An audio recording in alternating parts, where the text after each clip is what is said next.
Abra comigo lá em Romanos 12, nós estamos caminhando nesse capítulo e nesse fechar de abril, vamos fechar esse capítulo 12 de Romanos.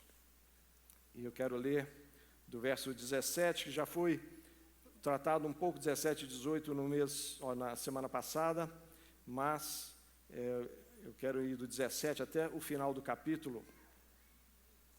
E aí os irmãos podem acompanhar aí nas suas Bíblias e na tela.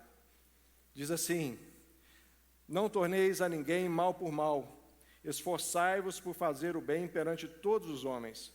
Se possível, quanto depender de vós, tende paz com todos os homens. Não vos vingueis a vós mesmos, amados, mas dai lugar à ira, porque está escrito: a mim me pertence a vingança, eu é que retribuirei, diz o Senhor.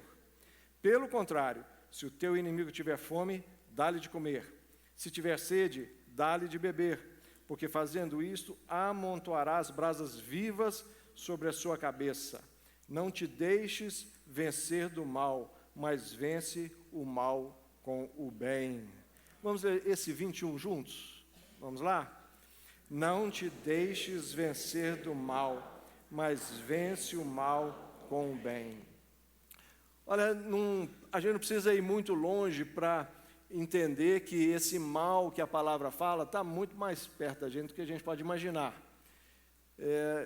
Nós nos assustamos, e se você acompanha um pouco aí a mídia, deve ter visto isso, que aconteceu algumas semanas atrás, quando num bar desses com mesa de sinuca, numa cidade importante no norte do Mato Grosso, de Sinop, uma dupla perdeu lá um jogo de sinuca apostado, perdeu alguns milhares de reais, isso gerou algumas brincadeiras, gozações, eles não gostaram muito, foram em casa talvez, voltaram armados até os dentes e chacinaram 7 pessoas, incluindo uma menina de 12 anos.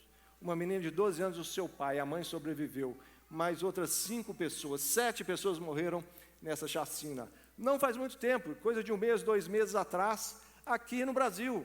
Nós não estamos falando dessas loucuras que também têm acontecido por aqui, de a pessoa entrar numa escola atirando para tudo quanto é lado. Não, por causa de uma aposta perdida em um jogo de sinuca e brincadeiras que deixaram irritado a pessoa, simplesmente não deu nenhum soco, não xingou, não, foi e matou 7 pessoas. É impressionante que a gente geralmente pensa assim, olha, esse tipo de maldade é extrema, e dá essa impressão mesmo. Mas se a gente parar para pensar, quantas vezes nós também não nos iramos e seguramos a onda, demos o nó na garganta, de alguma forma nos controlamos, mas o sentimento de ira veio, o sentimento de querer matar, ainda que fosse atenuado por várias circunstâncias, mas aquele sentimento de raiva, de partir para cima, veio em nós, como veio neles. A diferença talvez é que nós não damos vazão a isso e eles deram vazão aos mais cruéis instintos que eles tinham. Quando Paulo e os apóstolos, na verdade, não só Paulo que escreveu Romanos, mas os apóstolos, eles estão caminhando, evangelizando, plantando igrejas, a gente pode pensar assim, os tempos antigos eram melhores. Os tempos antigos eram muito piores. Se para nós a gente vê assim, o mundo jaz no maligno, o mundo jaz no maligno sim, naquela época era muito pior. Não existia naquela época estruturas, não existia organizações, o direito chamado, como é que chama o direito? Estado de Direito, Estado de Direito, ou seja, nós temos uma sociedade controlada por leis hoje, por mais que a gente possa criticar aqui ou ali, mas há muita coisa que funciona graças a Deus. Mas naquela época não era assim. O Império Romano, por exemplo, que dominava aquela região na época de Paulo, ele não estava preocupado. Tinha a lei romana, a Pax Romana. A lei romana servia para os romanos. Não é à toa que Paulo mesmo fala assim, olha, eu sou cidadão romano, eu quero ser julgado debaixo das leis romanas. Por quê? Funcionava para os romanos. Ela espirrava nos territórios conquistados, ela influenciava os territórios conquistados, mas ela existia para salvaguardar o império. Não era preocupado com direitos humanos de ninguém, não estava nem aí com direitos humanos. E nesse ambiente, o evangelho floresce. Nesse ambiente de maldade, nesse ambiente o mais forte prevalece sempre. Nesse ambiente, o evangelho vai crescendo e vai florescendo, e a palavra, tanto é que os próprios discípulos, os próprios apóstolos, com exceção, segundo a história de João, todos os outros foram executados. Não foram simplesmente assassinados, foram executados, pura e simplesmente por pregarem o evangelho. Não estavam fazendo mal a ninguém, mas por pregar o evangelho foram executados. Tiveram suas cabeças cortadas, foram flechados, foram enforcados, crucificados, como diz a história, Pedro, de cabeça para baixo, várias formas diferentes, das mais cruéis que você pode imaginar, os nossos apóstolos e discípulos passaram. Só para a gente entender como é que funcionava a maldade naquela época. E nesse ambiente, vem a palavra de Deus, vem Paulo, vem Pedro, vem Jesus, dizendo, não paguem o mal com mal, mas paguem o mal com bem. E se a gente não entende um pouquinho o que é que está por trás disso, por que isso é tão importante, a gente acha que isso é só um pequeno detalhe. A gente acha que isso é só uma doutrina à parte de tudo que Jesus fez. Não, Jesus morreu por nós na cruz. Mas tem esse negócio também de pagar o mal com o bem, mas depois a gente resolve isso. Não, isso tem a ver com a centralidade, porque o mundo jaz no maligno. E nós estamos nesse mundo. E pagar o mal com o mal é a coisa mais comum que existe. E se a gente parar para pensar, não é pagar o mal com o mal. É pagar o mal com mais mal ainda. Isso é o normal. Se você parar para pensar, se a pessoa te chamou de um nome, o sentimento e a vontade que vem em você é de não simplesmente chamar a pessoa do nome de volta. De modo geral, é chamado um nome pior. Eu estou falando, gente, humanamente, tá? Nós somos crentes, transformados, lavados e remidos no sangue de Jesus. Isso, ninguém aqui passa raiva, né? Se uma barata for passar por algum problema de saúde, tiver que fazer uma transfusão de sangue, né? O pessoal tem sangue de barata. Ninguém sente ódio, ninguém sente raiva de ninguém. Mas, hipoteticamente, né? Hipoteticamente, a pessoa nos chama do nome, nós chamamos do nome maior, pior. A pessoa pisa no nosso pé, nós queremos dar um soco. A pessoa nos dá uma fechada no trânsito. Se a gente tivesse um trator, a gente passava por cima. Esse é o sentimento que geralmente é a nossa reação em relação à maldade. Por isso, chacinas como essa acontecem. Perde-se um dinheiro e recebe uma gozação dentro de um bar, mata-se 7 pessoas. Por isso que essas coisas acontecem, por exemplo, numa boate, a pessoa mexeu, deu uma cantada na namorada do outro, é esfaqueado.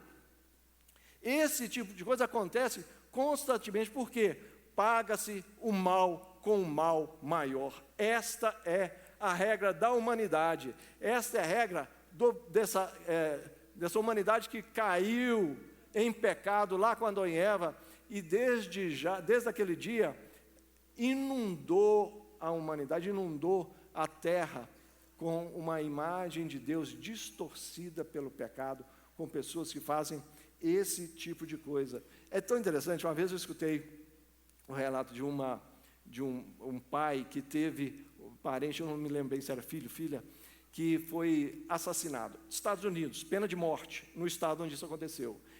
E a pessoa que assassinou aquele filho ou filha, foi condenado à morte.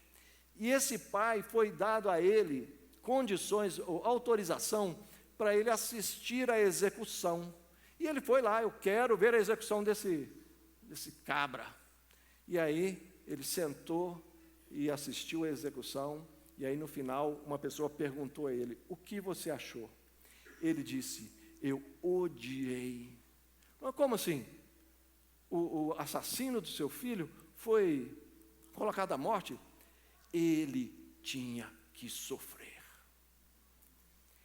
Eu odiei porque ele morreu, acho que foi injeção letal, uma coisa assim, ele morreu serenamente. Eu queria que ele agonizasse até a morte. Esse é o sentimento que geralmente, se a gente deixa a vazão da carne tomar conta daquilo que acontece à nossa volta, esse é o sentimento que acontece.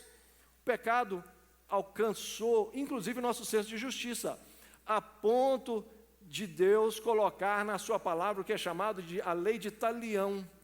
Lei de talião é o nome que se dá ao que nós conhecemos biblicamente como olho por olho, dente por dente.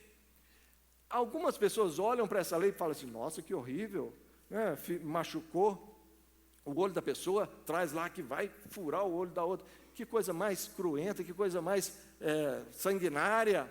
Na verdade, esta é uma lei para proteger justamente desse desejo que nós temos de pagar o mal com o mal maior. É uma lei que diz assim, olha, a retaliação tem que ser proporcional. Não pode, porque a vingança, ela geralmente torna em algo mais nocivo ainda. Então, a lei de talião vem justamente para isso. Olha, se vai retaliar, tem que retaliar. É claro que isso não é uma retaliação genérica, qualquer pessoa pode retaliar qualquer coisa.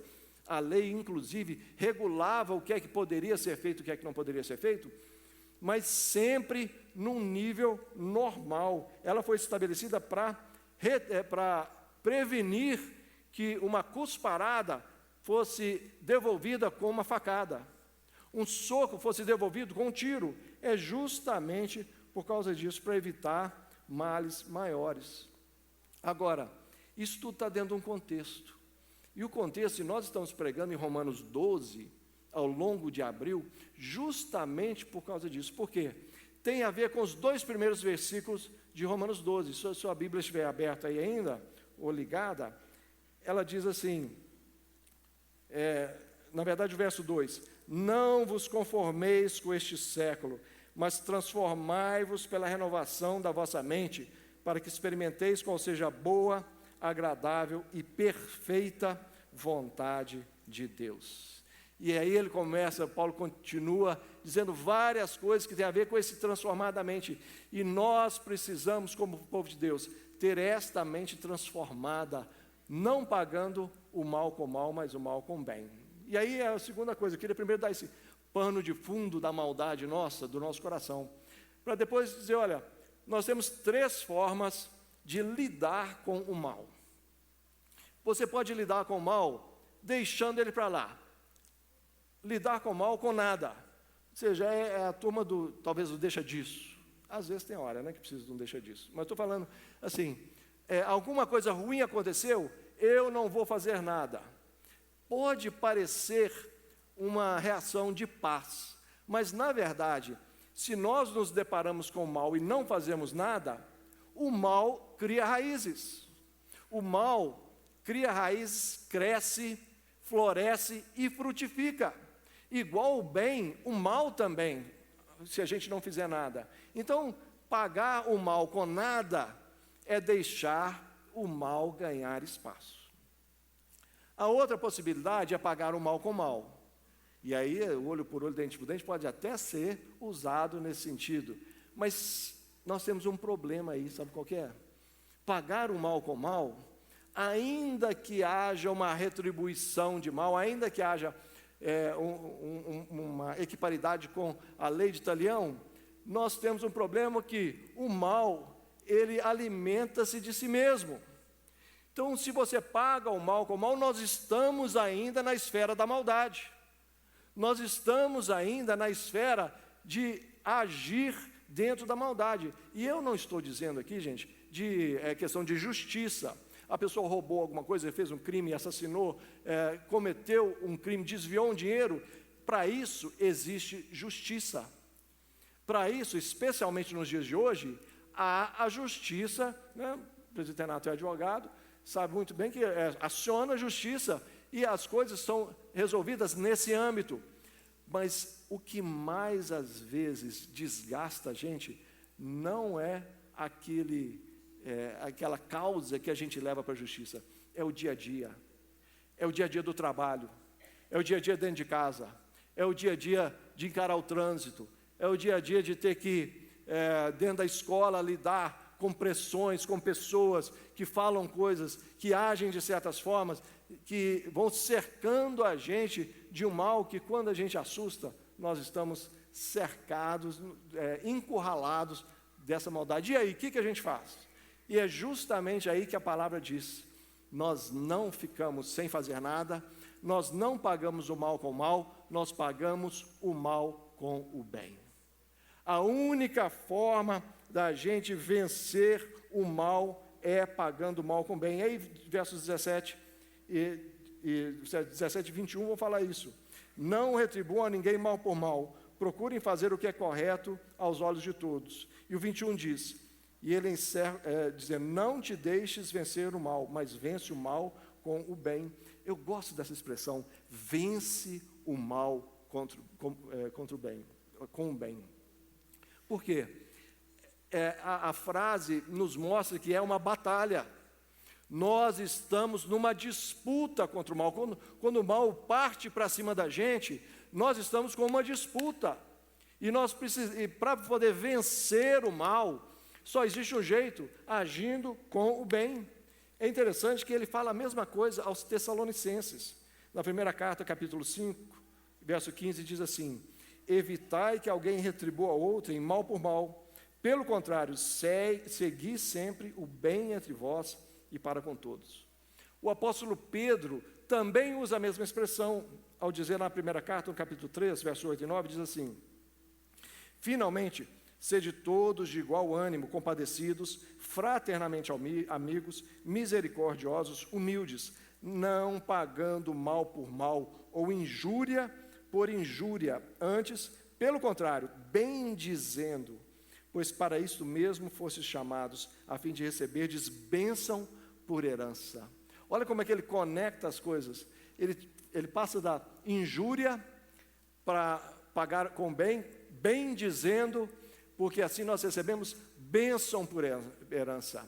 Há uma conexão de uma vida abençoada que começa resistindo ao mal com bênção, com bem dizer, não falando com injúria, mas pagando o mal com o bem.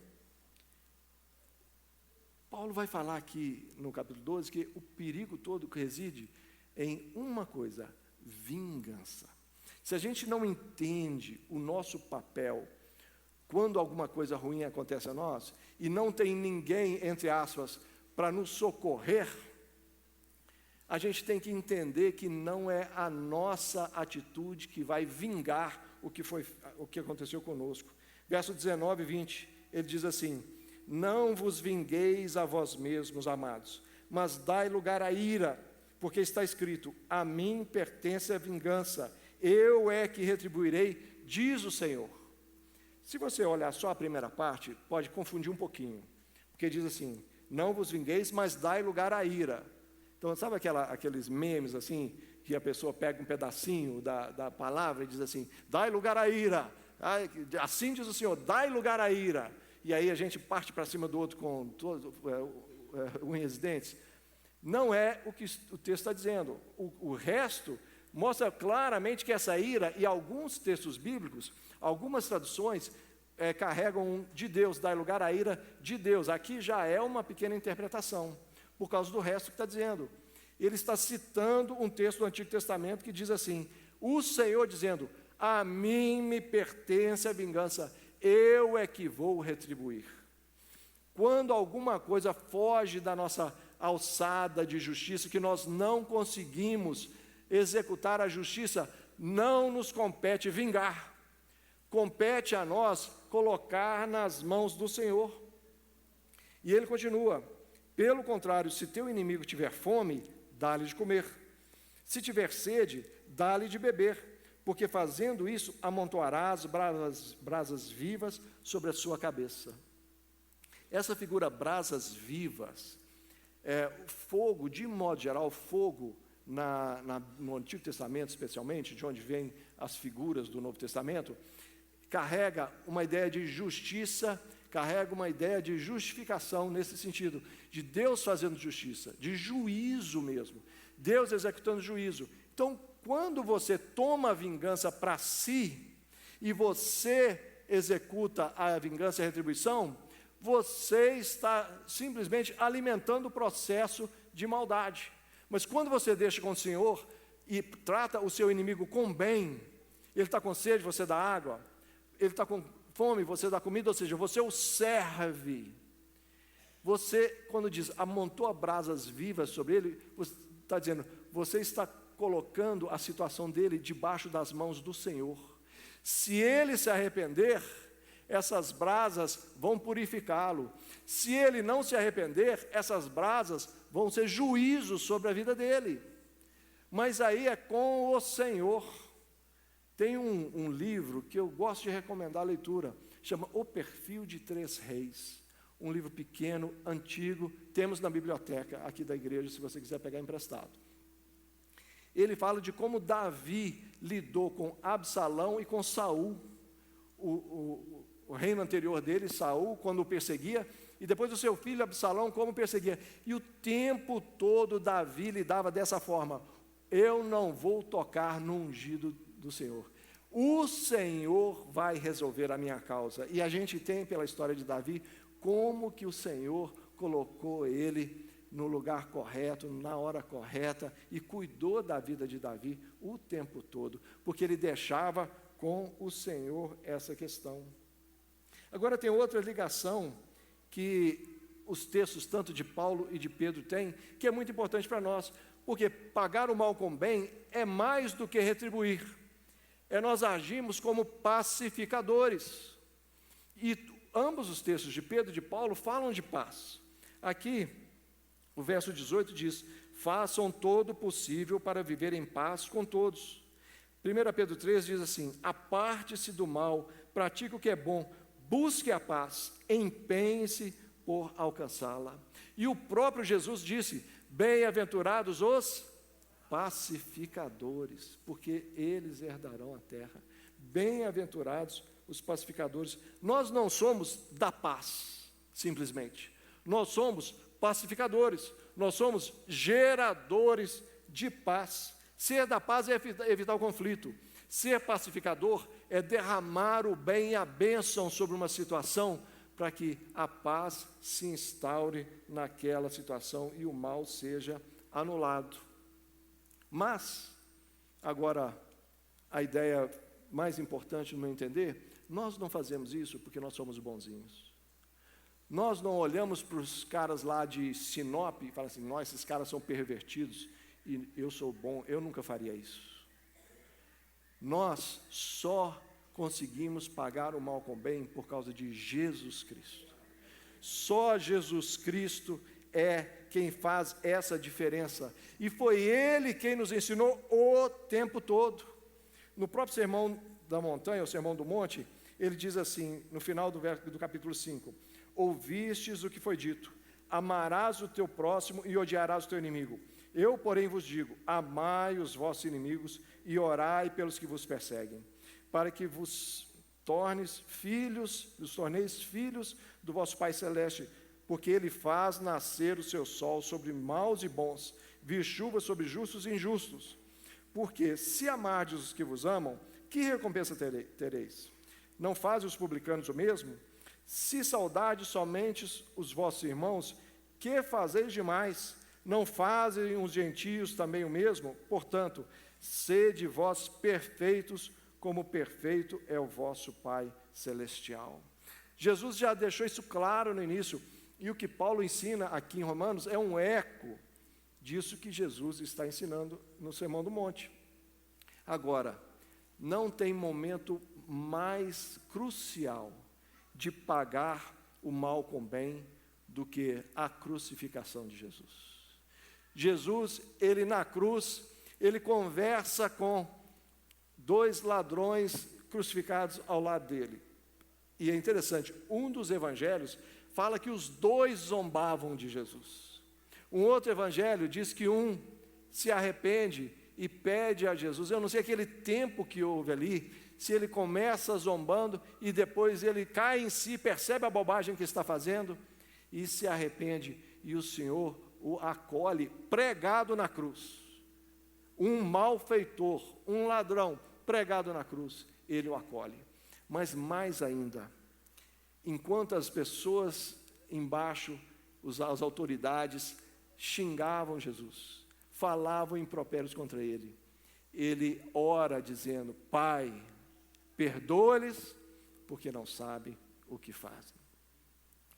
Jesus não estava relativizando o que eles estavam fazendo. Não, eles não sabem o que fazem, eles são bonzinhos, eles não sabem o que fazem. Não, Jesus sabia da maldade do coração deles. Chamou os escribas, os sacerdotes e os fariseus de sepulcros caiados, de raça de víboras. Ele sabia com quem eles estavam lidando, mas mesmo assim, ele ora ao Pai pedindo que o perdão fosse dado, porque eles não tinham ideia do tamanho da bobagem que eles estavam fazendo. Mas mais ainda, não foi só o perdão invocado para as autoridades.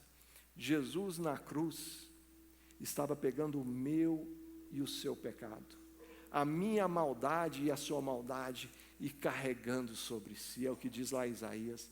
Ele tomou sobre si as nossas dores, e toda a iniquidade carregou sobre si na cruz, para que nós pudéssemos pagar o mal com o bem na nossa vida.